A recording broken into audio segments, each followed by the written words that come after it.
रेणू कशी आता? अख्ख्या गावासमोर तुम्ही तिला मारत झोडत आणला असं कळलं आम्हाला. ते रागाच्या भरात. बापू राग काढायचाच होता तर त्या दीड दमड्याच्या मास्तरड्यावर काढायचा की. स्वतःच्या पोरीवर राग काढून काय उपयोग आहे बरं?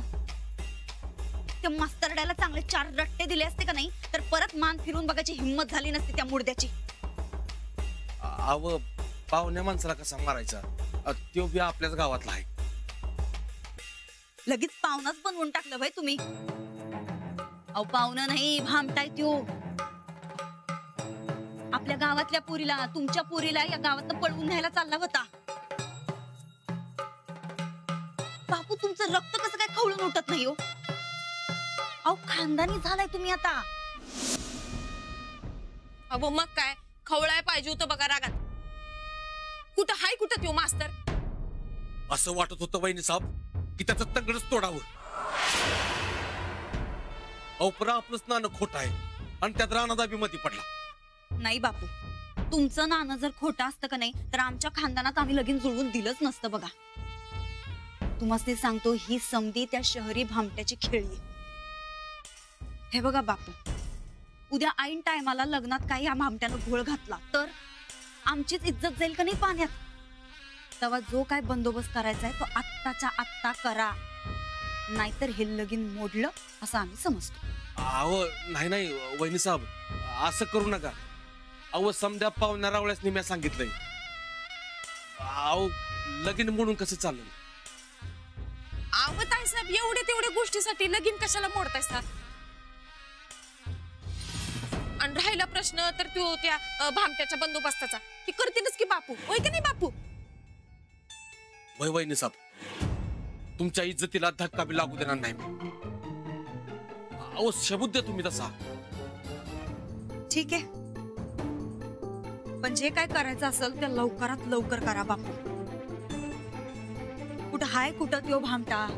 अहो आता अजून कुठं असणार? आता रानाच्या शेतात आहे म्हणल्यावर तिकडेच असणार की त्यो बी.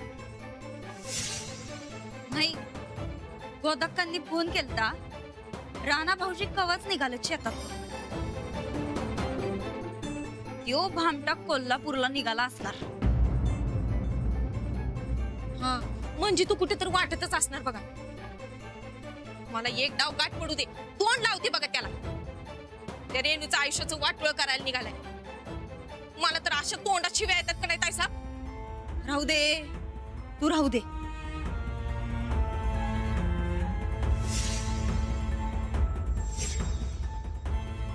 रेणूची काळजी करायला बापू समर्थ आहे.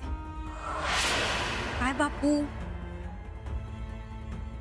बरं, जे काय करायचं असेल ते लवकरात लवकर करा म्हणजे झालं. येतो आम्ही. चल जंगी.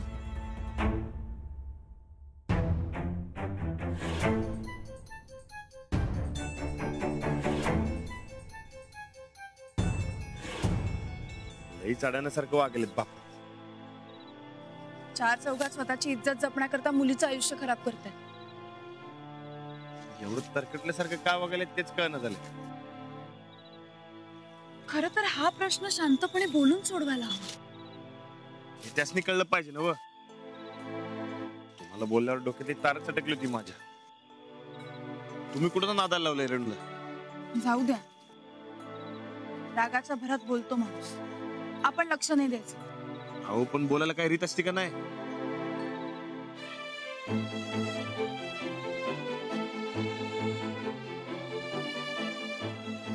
आपण जे करतोय ते बरोबर करतोय ना? का नाही म्हणजे बापू म्हणतात तसं आपण त्यांच्या घरगुती प्रश्नामध्ये जास्तच ढवळाढवळा नाही ना करतो. अजिबात नाही. रेणू आपल्या घरचीच आहे समजा, आणि जरी ढवळाढवळ केली तरी आपण काय चुकीचं करतोय का? नाही ना व. शेवटी रेणूच्या आयुष्याचा प्रश्न हो. आणि मध्ये पडून जर एखाद्याचं भलं होत असेल तर मध्ये पडावं.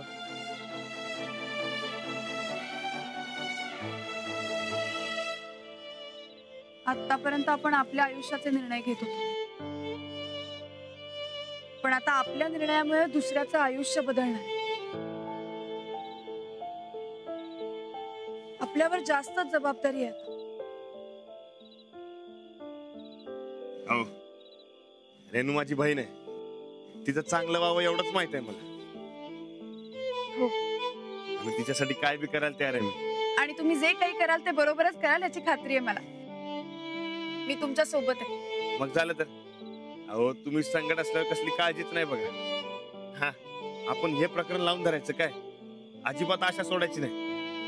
नाही सोडायची. मला खात्री आहे बापूंचंही मन बदलेल. स्वतःच्या मुलीच्या चांगल्यासाठी तरी ते लग्नाला नक्की तयार होते. तसं झालं तर चांगलंच आहे.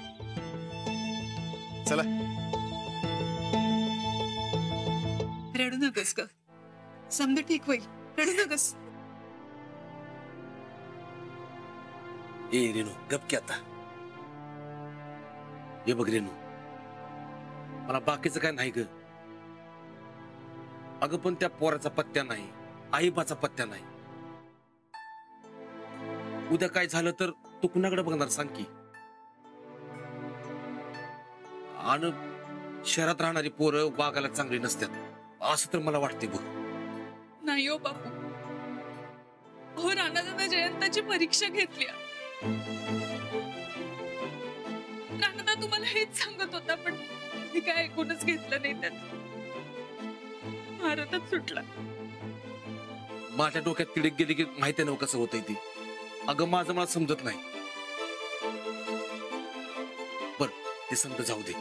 हे बघ, तुझ्यासाठी, तुझ्या खुशीसाठी मी हे लगीन मोडायला तयार आहे. पर मला एक डाव त्या पोरासंगड बोललं पाहिजे का? उद्याच बोला तुम्ही.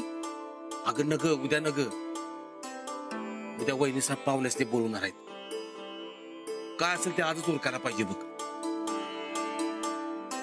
हे बघ, मला एकदा खात्री पटली की नाही तर मी स्वतः मास्तरशी तुझं लगीन लावून देईन. मग तर झालं.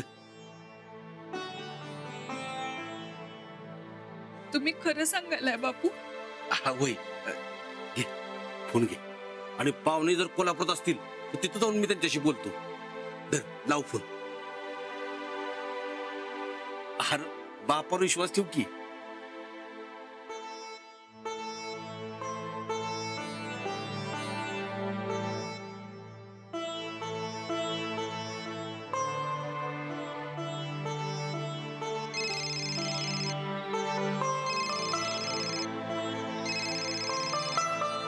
हॅलो. अरे कुठे आहेस तू? मी घरीच आहे.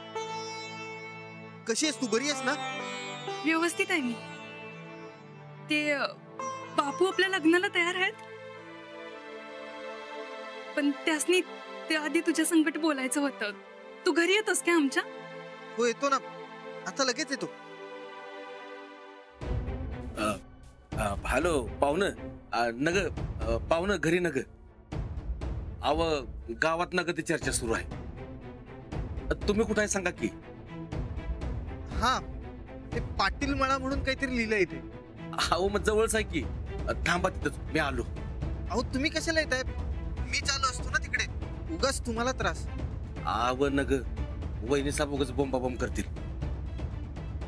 तुम्ही थांबा, मी येतो तुम्हाला न्यायला. हो ठीक आहे. हा आलोच.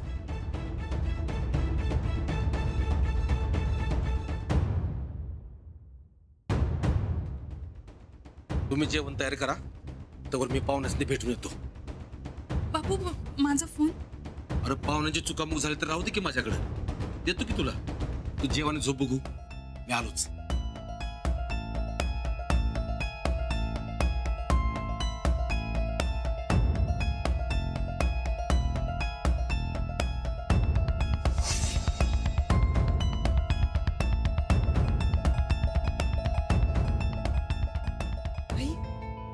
बापू असं कधी काठी घेऊन जातात का ग? काठी नाही.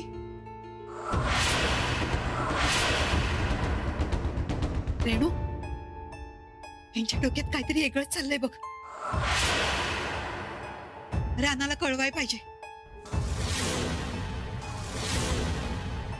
नील्या, पटकन रानादाकडे जा आणि त्याला सांग पाटलाच्या शेताकडे जा म्हणून. हो जातो. पटकन जा. काय कळणं झालंय. हे वागणं काही बरोबर नाही बापूचं. कसं समजवायचं ग त्यांना? कठीण आहे बघ. देवा, जयंतला काही होऊ देऊ नको. तुम्ही म्हणताय तसं बापू रेणूच्या आणि सरांच्या लग्नाला तयार झालं पाहिजे बघा. होतील, पण आता तुम्ही सगळे विचार मनातनं काढून टाका. दिवसभर खूप दगदग झाली आहे तुमची. आता मस्तपैकी जेवा आणि आराम करा. उद्या काय करायचं ते उद्याच बघू. तुम्ही म्हणशील तसं. चला. आनंदा, काय रे? रानदा ती ताईने निरोप सांगितले. कसला? बापू त्या सरांची गाडी शेताकडे गेल्यात. काय? होय, जाताना काठी बी घेऊन गेल्यात. काय तर भानगड्यावर राहणादा गोड बोलून बापून थांबून गेले सरांनी. राहणादा काय तर करायला पाहिजे. चल लवकर. बापू तयार होतील असं म्हणाले होते मी, पण एवढ्या लवकर शक्यच नाही. काहीतरी गोंधळ नक्की. मला बी काहीतरी गडबड वाटते.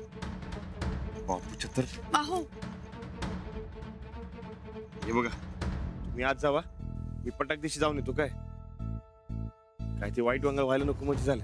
अहो, पण आता एकटेच कुठे जात आहे? बघा, जावंच लागणार.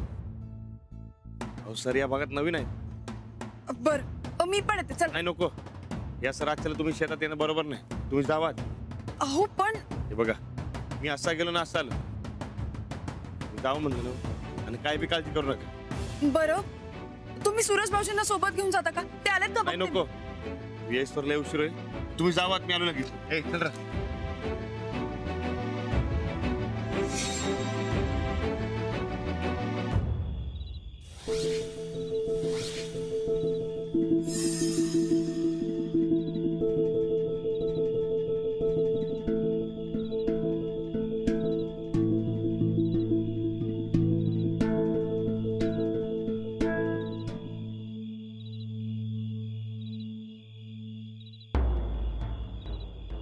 नमस्कार काका. हे मास्तर, तुझा नमस्कार केला चुलीत. माझ्या पुरीच्या आसपास जरी फिरलास तर हातपाय तोडून हातात दिन. लक्षात ठेव. एक मिनिट, काय झालंय? हो, आता थोड्या वेळापूर्वी तुम्ही आमच्या दोघांच्या लग्नाला तयार होता ना? अरे एकदा काय सांगितलं बापून कळत नाही रे तुला? हा अरे कळते का नाही तुला? नाही, आम्हा दोघांना एकमेकांशी लग्न करायचं. लगीन करायला तू जिथं तर राहायलाच पाहिजेस ना. बऱ्या बोलानं सांगतोय, तुझा काशा गुंडाळ आणि माझ्या पुरीचा पिच्छा सोड, नाहीतर अशा ठिकाणी तुला पाठवण जिथं तू घावणार बिन आहेस. अहो काका, निदान तुम्ही रेणूचा तरी विचार करा. माझ्यावर प्रेम आहे तिचं. अरे तुझ्यासारख्या रस्त्यावर सापडलेल्या बिन आई बापाच्या औलादीवर माझी पोरगी प्रेम करणारच नाही. अरे बघितलं का, आपल्या गावच्या पुरीवर प्रेम करतो त्या फुस लावून पळवायचा प्रयत्न करतोय. बापू, तुम्ही तोंड सांभाळून बोला. मी अनाथ जरी असलो ना तरी हे अशी घाणेरडी कामं करणार नाही. मग बऱ्या बोलानं नाच सोड माझ्या पुरीचा. मग आता तुम्ही ऐका, मी लग्न केलं तर रेणूशीच करणार.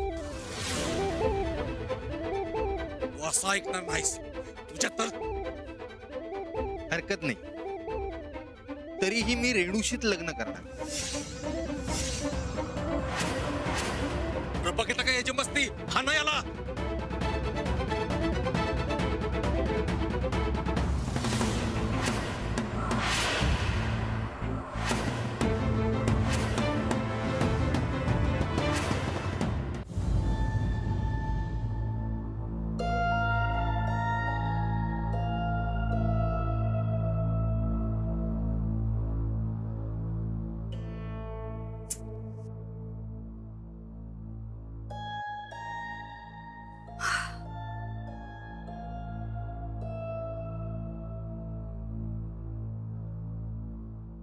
जाऊबाई, अवकाशाला लपून ठेवायला जाऊ. आता सांगा की कुठं गेल्यात आमचं राणा भाऊजी? अहो, काळजीनं जीव हैराण व्हायला हो आमचा. काही नाही, येतील ते. तुम्ही जाऊन आराम करा.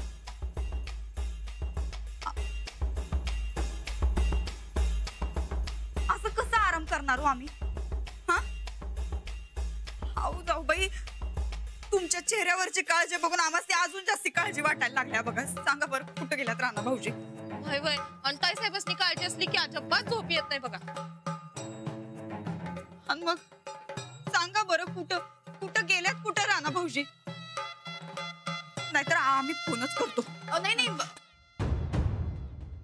रेणूचे बाबा राजवाडे सरांशी बोलायला गेले आणि सरांना सोबत म्हणून हेही गेले. अगं बाई, अरे देवा, काय केलं असं तुम्ही? हे जाऊ बाई, तुम्ही कशाला जाऊ दिलं हो राणा भाऊजीचे तिकडं? अहो अहो, त्यो रेणूचा बापू, त्यो एक तर तिरपाकड्या डोसक्याचा आहे हो. कधी काय करल काय सांगता येत नाही. कशाला जाऊ दिलं बरं? खरं तर आडवाय पाहिजे होतं बघा तुम्ही. आणि मग जाऊ बाई, हे बघा, गावात कधी काय होईल काय सांगता येत नाही. रातच्याला असं गावात एकट्याने फिरू नये. कशाला जाऊ दिलं तुम्ही राणा भाऊजीसनी? असतात अशी काही माणसं ज्यांना काही चांगलं झालेलं बघवत नाही, म्हणून मग जावं लागतं. सोड माग.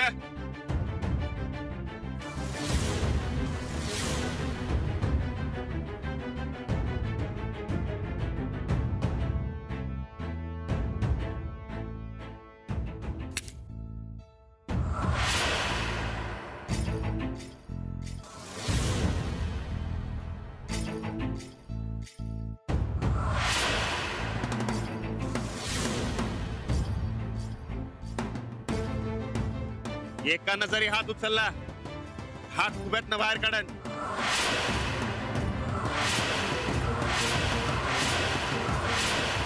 चला सुटा सुटा. ए अरे ए, अरे थांबा. ए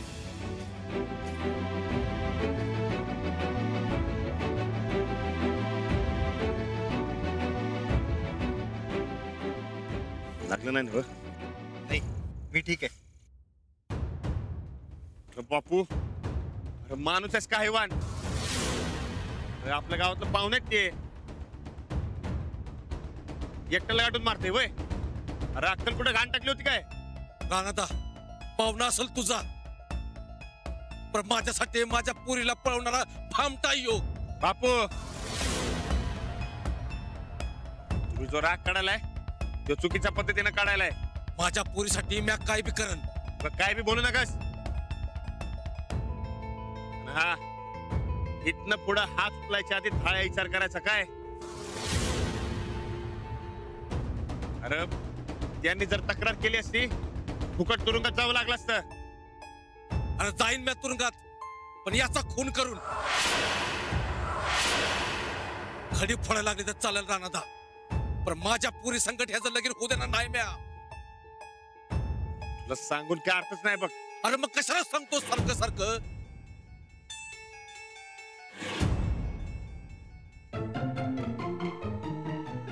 आज राणादा होता म्हणून वाचलास तू मास्तर, पण सारखा सारखा राणादा यांना नाही तुला वाचवायला. पुण्यांदा माझ्या पोरीच्या आसपास दिसलास तर नरडीचा घोट घेईन म्या. बापू,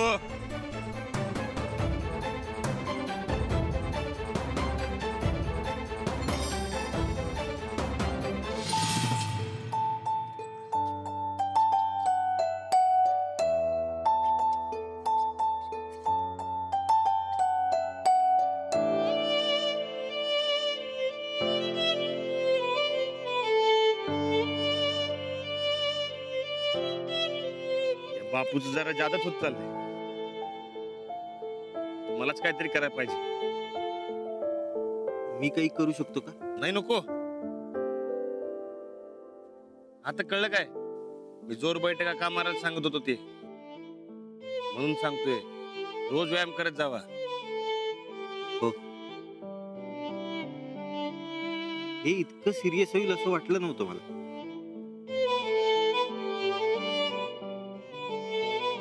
आता किती बी सिरियस होऊ द्या, मी तुमचं लगीन रेणू संगत लावणार, माझी लावणार.